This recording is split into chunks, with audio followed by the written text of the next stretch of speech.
RPG Week saison 3 numéro 2 sur la perfection. Donc une discussion sur la perfection et l'acceptation de ne pas être parfait. J'ai moi-même le syndrome de l'imposteur et on doit me remettre à ma place. Je trouve ça bizarre mais on va essayer de voir ça ensemble. Quelle partie de JDA n'était pas parfaite mais que vous avez adoré quand même à tel point qu'elle est devenue mémorable? Moi, j'ai un problème avec la deuxième partie, c'est-à-dire qu'il parle du fait d'avoir le syndrome de l'imposteur et qu'on a dû lui remettre à sa place. Est-ce que ça veut dire qu'il a fait preuve d'exubérance ou que les gens l'ont trouvé exubérant? Ou est-ce que le problème était ailleurs et que à ce moment-là, il y a certaines erreurs qui ont été faites mais qui n'ont pas rapport avec une idée d'anxiété de la performance? C'est des questions qui sont bonnes d'être soulevées, mais c'est vrai que je voudrais plus de détails là-dessus. Quoi qu'il en soit, de toutes les façons, c'est toujours des réponses personnelles vis-à-vis de nous, de comment on expérimente les choses. Donc je vais vous donner mon point de vue sur la perfection. Et franchement, mon rapport à la perfection est arrivé à un point où évidemment, je pense à beaucoup de réflexions pour pouvoir vous mettre ça en forme. Donc déjà, commençons par le commencement. La perfection n'existe pas. C'est un truc que j'ai compris à la fin de mon adolescence. Et c'est un truc, c'est une vérité contre laquelle j'ai dû lutter pendant très longtemps parce que une partie de moi essaie quand même de faire mieux et bien mieux que ce que je suis au moment précis. Et on dit souvent le mieux est l'ennemi du bien. Je pense que je suis un gros embodiment de ce truc-là. Donc, je vous dirais, la perfection n'existe pas et qu'il faut faire très très attention à ce que ce ne soit pas une forme d'arrogance de votre part, d'oser penser que vous pouvez atteindre une certaine idée de perfection.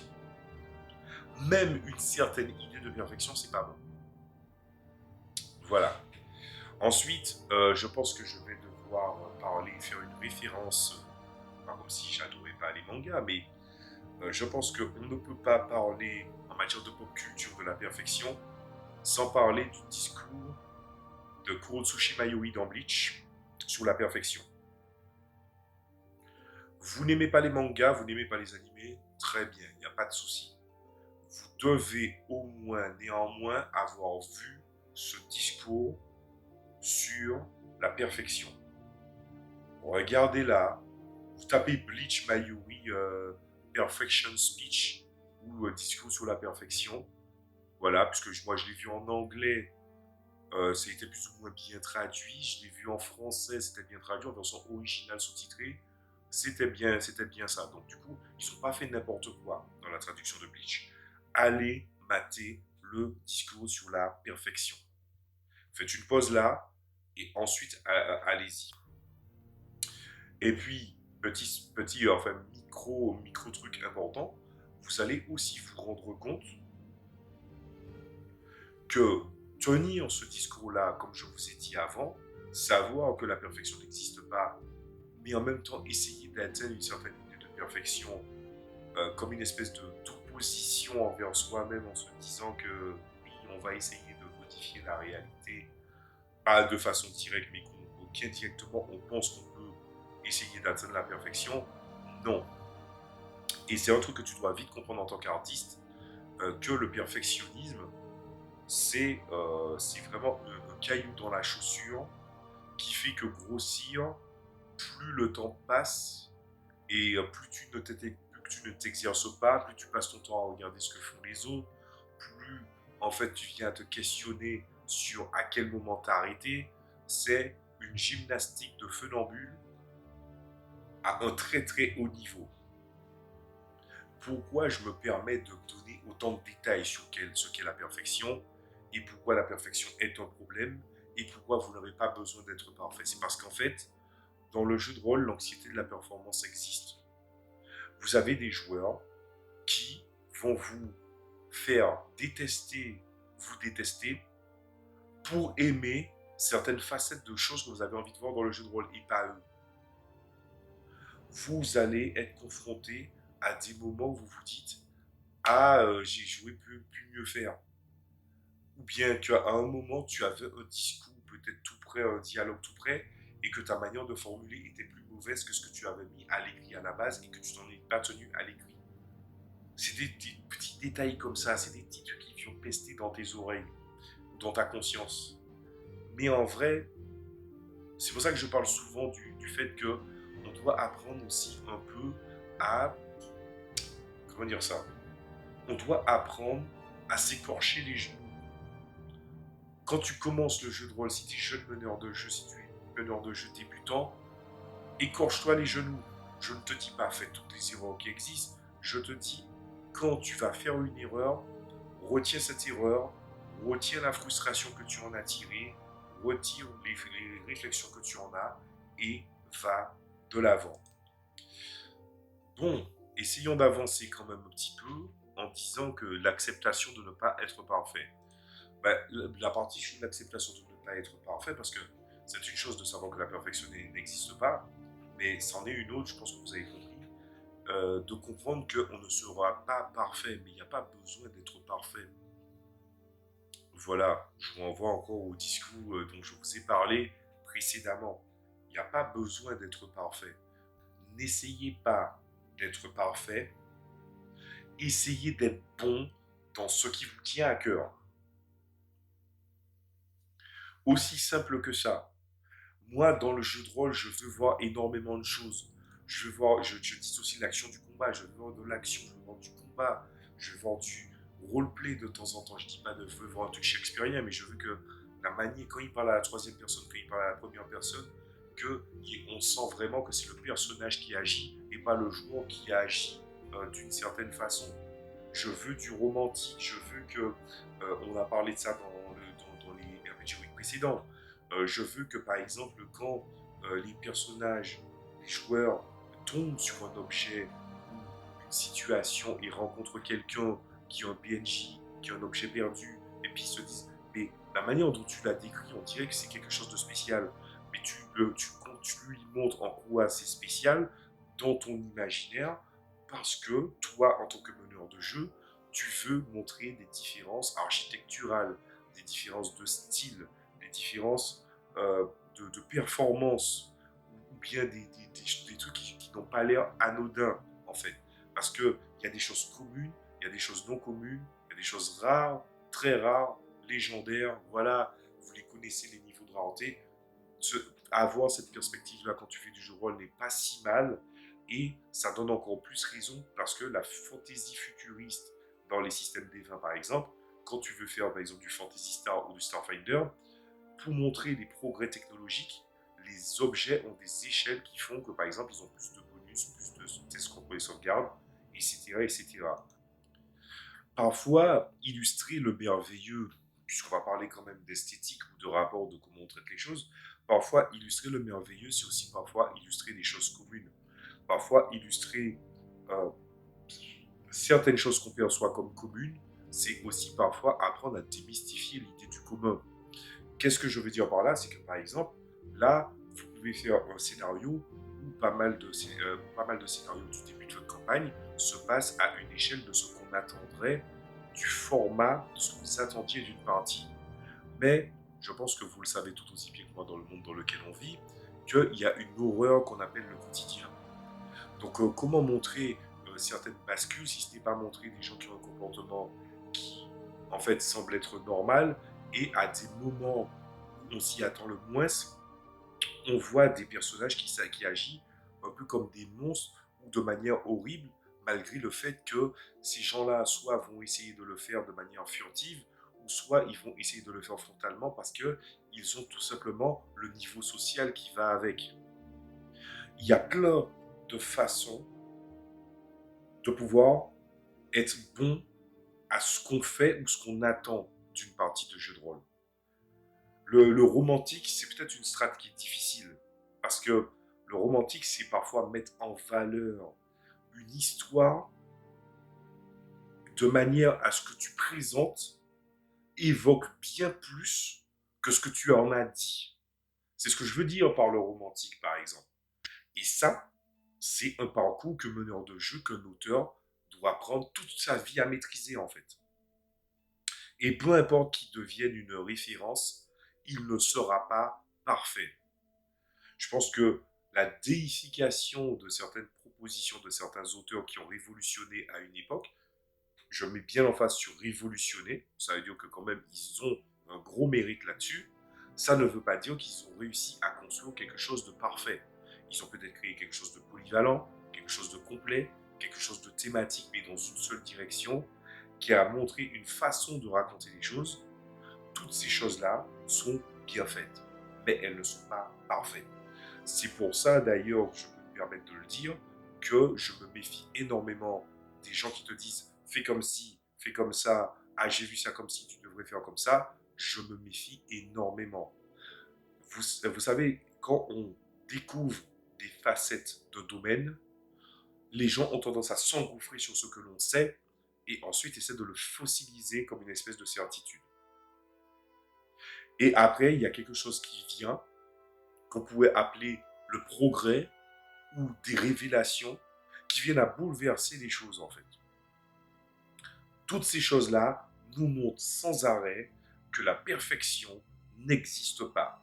Et c'est tant mieux. Soyez juste bon dans ce que vous voulez faire. Voilà. Après, il y a la dernière question quand même, c'est quelle partie de JDR n'était pas parfaite, mais que vous avez adoré quand même à un point qu'elle est devenue mémorable. L'âge de platine, c'est même pas une partie, c'est une campagne, l'âge de platine, de ma campagne de jeu de rôle. Elle était géniale. Pourquoi? Campagne, elle a duré 7 sessions. 7 sessions de 6 heures. Et franchement, j'ai adoré. Pourquoi j'ai adoré? C'est simple. C'était une époque où la plupart des joueurs très très engagés étaient dans la partie.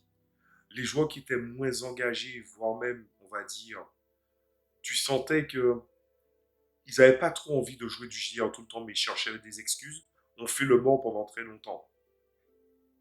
Du coup, ça a laissé que des joueurs qui avaient envie d'être là.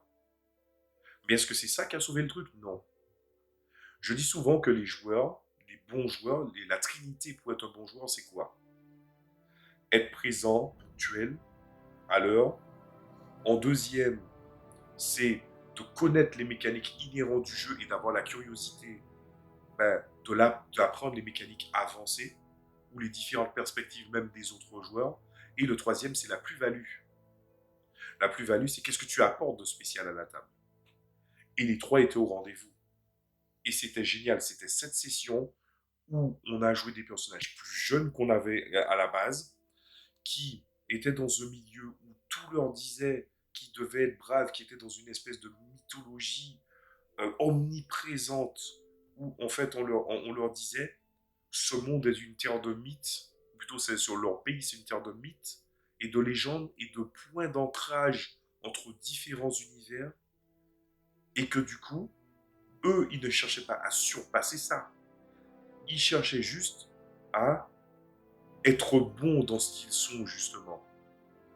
On avait un personnage qui venait d'un autre pays, qui a gagné un familier, qui était littéralement une seconde partie de lui. Il y en a une qui était un personnage qui était désillusionné, qui en fait avait un point de vue sur certaines personnes et sur la façon de choses qui l'a poussé elle est devenue plus mature plus vite, elle n'avait pas eu le choix. Il y avait un personnage qui avait une volonté en fait d'être le personnage intrépide, mais en même temps devrait être capable d'apprendre plus facilement de ses erreurs. Et avec tout ça, tu avais une PNJ qui avait en fait cette espèce de volonté de non-violence à certains moments. Et après, elle a compris à quel point en fait il y a une différence, il y a certaines différences entre pacifique et pas pacifique. Pacifique non violent et pacifique violent. La différence entre quelqu'un qui en fait essaie d'avancer dans la vie avec une certaine bravoure ou qui décide de s'écraser devant les autres. Et c'est ce mélange de tout ça, le fait que tout le monde est maturé, qu'ils ont vu des choses qu'ils n'étaient pas censés voir, ils ont vu des facettes de l'évolution que d'autres gens auraient eu du mal à voir, qu'ils ont vu une idée d'un destin, et puis en fait ils sont contrecarrés. Mais alors tout ce qui était envisageable, tout ce que possiblement en tant que meneur j'avais écrit, je me dis ouais pour le scénario là je vais prendre de l'avance, je vais prendre des trucs. Et en fait, c'était un des rares moments où je me suis dit, je vais essayer de créer des arcs narratifs ou des choses comme ça pour pouvoir pas centrer sur les persos, parce que j'ai vu que ça fonctionnait pas, mais centrer sur des thématiques bien précises. Et les choses se sont précipitées. On n'a même pas abordé, je sais pas moi, un cinquième de ce que je voulais aborder, mais c'était cette session, on s'était éclaté. Le destin a été revu, certains accidents sont devenus des bénédictions en donnant vie à des choses auxquelles on ne s'attendait pas, euh, des circonstances de choses qui auraient dû arriver n'ont pas eu lieu, des personnages qui décident de tous partir en créant un vaisseau monde dans un monde, dans un monde subspatial étrange pour pouvoir aller chercher cette espèce d'élément de quête qu'un des personnages devait trouver euh, pour ensuite retourner dans le monde physique et essayer d'établir un nouveau monde dans un nouveau système, c'était génial du début à la fin. Il y avait des erreurs, mais partout. C'était à coup de, on ratait des jets, on tombait sur des PNJ, mais ils étaient cons comme des chaises. Il y en a un, le gars, il se battait avec une épée en bronze, la lame de son épée en bronze s'est cassée. Le mec s'est dit, ah, je vais bricoler ça, je vais mettre des cordes, machin. On lui a dit, t'es con, va prendre une épée. Non, il voulait pas battre en retraite. Et puis en fait, finalement, il se fait décapiter comme une merde. Parce qu'il n'est pas capable d'écouter, parce qu'il pensait que, justement, à cause de toute la mythologie qu'il y avait autour de l'endroit, les gamins, ils étaient cons. Et qu'ils n'étaient pas capables de se dire, mes alliés, mes coéquipiers, les gens avec qui, certains même avec des personnes avec qui j'ai grandi, sont morts en affrontant des personnes qui étaient là, des choses qui étaient là. Et lui, il n'a pas pensé une seule fois à revenir parce qu'il se dit, je voulais entrer dans la légende. Il est resté dans les mémoires des joueurs à la limite en étant comme le gars le plus con peut-être qu'ils aient jamais croisé, mais c'est tout. Et c'est ce genre de choses-là, c'est basculer entre les différentes facettes de ce qu'il y a de bien dans le jeu de rôle, dans ta manière de designer ce que tu veux raconter et comment les gens vont le percevoir. C'est toutes ces choses-là qui fait que je me dis, je dois continuer d'aller de l'avant en présentant les différentes choses, mais malgré tout, il y a ce rapport où quand tu essaies de faire quelque chose dans le jeu de rôle, en enlevant l'idée même, des fois, de perfection et encore plus en enlevant l'idée de pas est-ce que ça va plaire à mes joueurs, mais plutôt j'ai envie de raconter ça. Et des fois, tu fais un strike. Je vous l'ai dit très clairement, oui, quand on fait une session zéro, il y a des choses qu'on veut voir, qu'on veut pas voir. Mais il y a forcément des choses que tu peux faire au-delà. Venir créer, on va dire, un écosystème avec des restrictions ou des choses qu'on met plus en avant, ça te pousse à être créatif. Des fois, les gens vont le verre à moitié plein parce que ils voient que, ah oui, on leur a retiré des options. Mais ils ne regardent pas que ça permet d'avoir la clarté sur ce qu'on a envie de raconter. Mais au-delà même de la session zéro, il reste malgré tout, en fait, ce phénomène où il y a des moments où si tu es meneur de jeu, si vous êtes meneur de jeu, c'est là où il faut tendre l'oreille, des fois, il faut prendre le risque de vouloir raconter quelque chose dans le cadre de ce qui a été établi dans la session zéro, bien sûr, que vous avez vraiment envie de raconter. Et peu importe le système. Vous savez, vous savez, ça peut arriver, il y a des gens qui vont vous parler de il y a tel système approprié, ou il y a ce système-là, ou il y a le système de ceci, ou il y a le système de cela. Moi-même, je vais vous le dire, il y a des systèmes plus appropriés pour certains formats de jeu, certains types de jeux, certaines expériences. Mais si malgré tout, le jeu qui vous tient à cœur, c'est le jeu que vous avez envie de jouer en ce moment, mais que vous avez envie de raconter ces choses-là, ben vous savez quoi, faites-le. Qu'est-ce qui va vous en empêcher? Au pire, pour les joueurs, ça serait une partie très bizarre. Tout n'est pas bon à raconter dans le jeu de rôle. Ça, Ça, c'est un truc qu'on va voir bientôt dans certaines vidéos. Mais, en tout cas, il faut apprendre à se faire plaisir. Il faut apprendre à accepter ce qu'on a envie de créer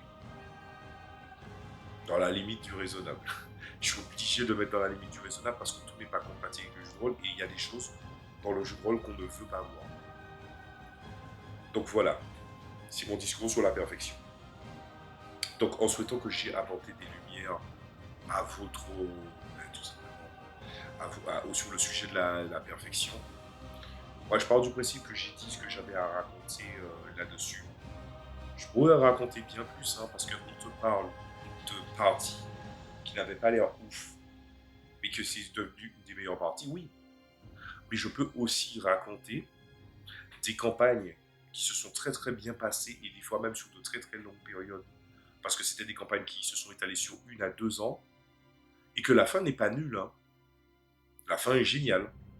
Mais elle n'est pas au-dessus de ces petites sessions qui ont duré que quelques temps et qui a raconté une expérience qui était très intense. Voilà. Et des campagnes comme ça, je suis bien content d'en avoir fait au moins 3 ou 4 comme ça, parce que ça me permet d'expliquer aux gens que des fois, la longueur d'une campagne, ça veut rien dire. Le fait de raconter ou non des arcs narratifs de personnages, ça veut rien dire non plus.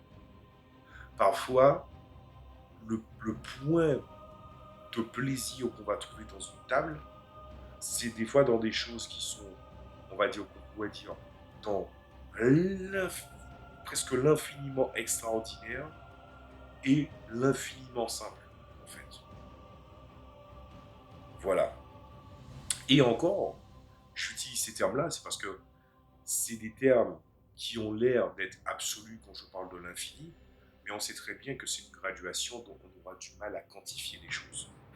Mais que, on se dit, il y a peut-être une place pour qu'on puisse en fait un peu plus pousser vers le positif plutôt que vers le négatif. Voilà. La perfection, parfois, c'est aussi une excuse. Mais je pense que si je dois continuer ce discours, je dois changer de registre. Et à ce moment-là, je ne dois, dois même pas parler de parlons en fiction, je dois faire une vidéo personnelle pour vous expliquer que la perfection, des fois, c'est une grosse fraude vis-à-vis de nos propres sentiments. Donc moi, je vais juste vous laisser avec cette conclusion. Et je vous dis à la prochaine fois. Je vais essayer de faire un petit peu plus de JDR pour reparler de certains sujets, puisqu'il y a pas mal de sujets à aborder. Je vous dis bonne journée, bonne soirée, bon appétit, dépendamment à l'heure à laquelle vous regardez cette vidéo. Amusez-vous bien, c'est le plus important.